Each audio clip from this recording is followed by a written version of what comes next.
I left a note by her coffee cup, just in case I didn't make it back.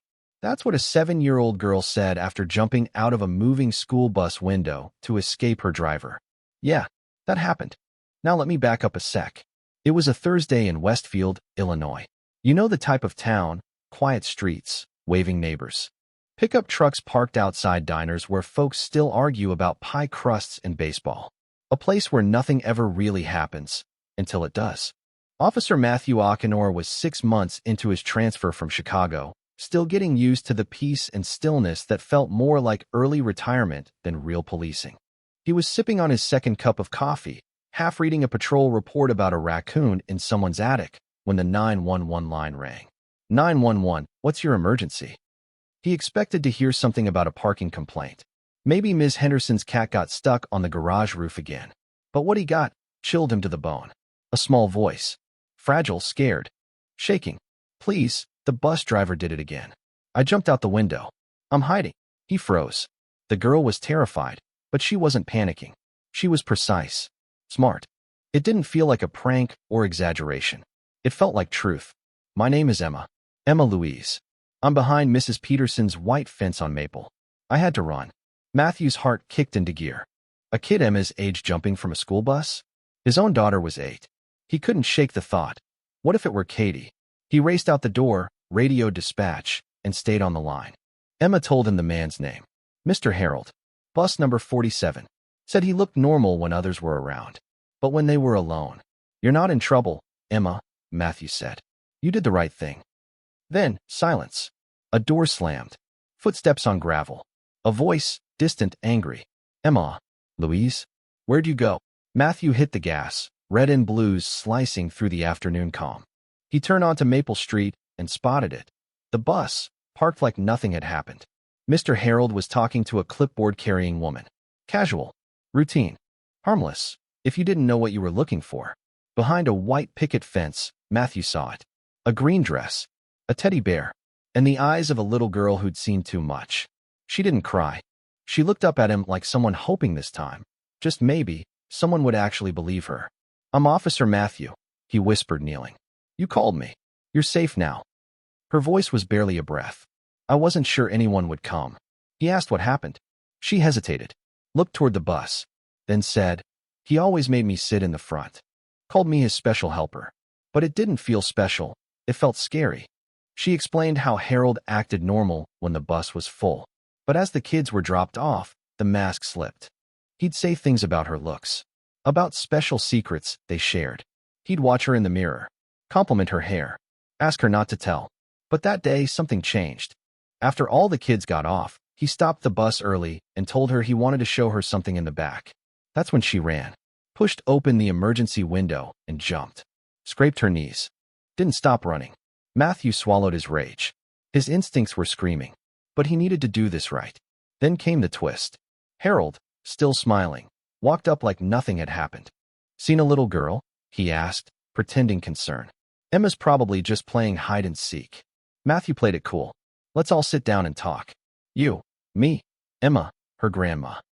For just a second, Harold's eyes twitched. Just a flicker. But Matthew caught it. The crack in the perfect facade. And right then, Emma peeked through the fence and whispered. He looks scared now. It was the moment she realized she had the power. Grandma Dot arrived 5 minutes later, blue sedan, silver hair, fire in her eyes. She hugged Emma like she'd never let go again. Officer Matthew believes me, Emma whispered. And Grandma looked him dead in the eye. Thank you for finally listening. But the story wasn't done. Not even close. That had tried to raise alarm. Called the school. Spoke to the teacher. The secretary. Even the district. Got passed around like a cold coffee cup. Everyone said the same thing. Kids go through phases.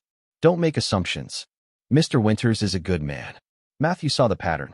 A system designed to protect adults, not kids. The principal arrived next, hair perfectly in place, blazer stiff with authority. Surely this is just a misunderstanding, she said. Mr. Winters is beloved. Trusted. Matthew asked for security footage. Oh, she said. The cameras have been broken for months. Budget issues. Of course they had. Then Harold reappeared. Cool as ever. Said Emma had gotten off the bus like normal. That she seemed a little upset. Maybe a cold coming on? That's when Emma, standing behind Dot, muttered through clenched teeth. That's not what happened. That's not what happened at all. Her voice trembled, but it didn't break. Later, back at Dot's cozy blue house, surrounded by photos and the smell of cinnamon, Emma finally exhaled. She talked about the nightmares, about how she stopped singing in the mornings, about how she asked Grandma questions like, she left the note that morning because she was ready to be believed, ready to stop hiding. And thanks to her, the town of Westfield had to wake up. Because this wasn't just about one bad man on one school bus. This was about all the adults who looked the other way. The broken cameras, the excuses, the budget issues. Matthew knew the road ahead would be messy. Investigations, pushback, maybe lawsuits. But it didn't matter. Because Emma had jumped. Because Emma had spoken. Let us know in the comments. Do you think the system values children's voices enough? Or do we still have a long way to go? Backhand index pointing right, drop your thoughts below. And if you've ever seen something that didn't feel right, maybe it's time to speak up, too.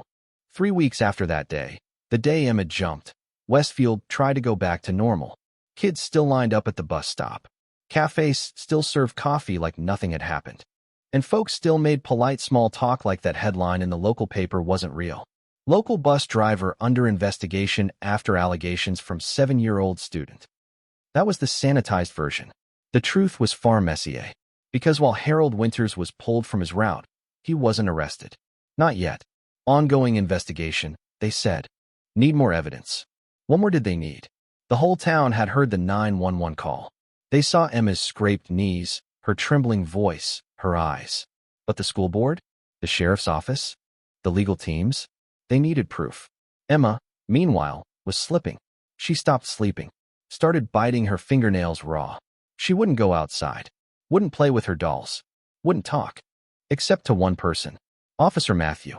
Every Tuesday and Friday, he'd stop by Dot's house. No uniform, no notebook, just 2 mugs of cocoa and a promise. I believe you. One afternoon, H touched my leg again. Please check the cameras. Please tell Grandma I tried. Matthew read it once. Then again. Then one more time. That night, he didn't sleep. He knew Harold was walking free. Probably smiling. Probably already building a new lie. And then, something happened that changed everything. A janitor from the bus yard called in anonymous. Said he'd overheard Harold bragging to a mechanic. Something about kids always imagining things, and how they never have the guts to speak up. But that wasn't the real bombshell. The janitor also said the bus camera? It wasn't broken. Just disconnected. Matthew called in a favor. Pulled strings. Got access to the bus footage. And what he found? Chills. Grainy. Fuzzy. But clear enough. Emma in the front seat. Harold leaning over. Too close. His hand reaching toward her leg. Her flinching. Him whispering something. Her frozen still. Then, her eyes darting to the back window. Calculating. Deciding. Next frame. Emma climbing up. Pushing the red lever. Kicking out. Jumping. Matthew brought the footage to the DA the next morning. Harold Winters was arrested by 5 p.m. No more misunderstanding. No more hiding. And when the news broke, something snapped in Westfield. Parents started coming forward. Not just about Harold, but about other things. Other complaints. Stories buried. Emails ignored. A teacher who made weird comments. A gym coach who lingered too long. A counselor who never called home. It was like Emma's courage cracked something wide open. But not everyone was happy. The school board held an emergency meeting. Tried to frame it as a communications breakdown. Said the system wasn't perfect, but intentions were always good. Dot stood up in that crowded auditorium. Her hands shaking, but her voice? Solid. Intentions don't protect children. Actions do. And your inaction nearly cost us everything. The room went silent. Then, one mom stood up. Then another. Then a teacher. Then a high school senior who said she remembered Harold being weird when she was Emma's age, too. The board had no choice.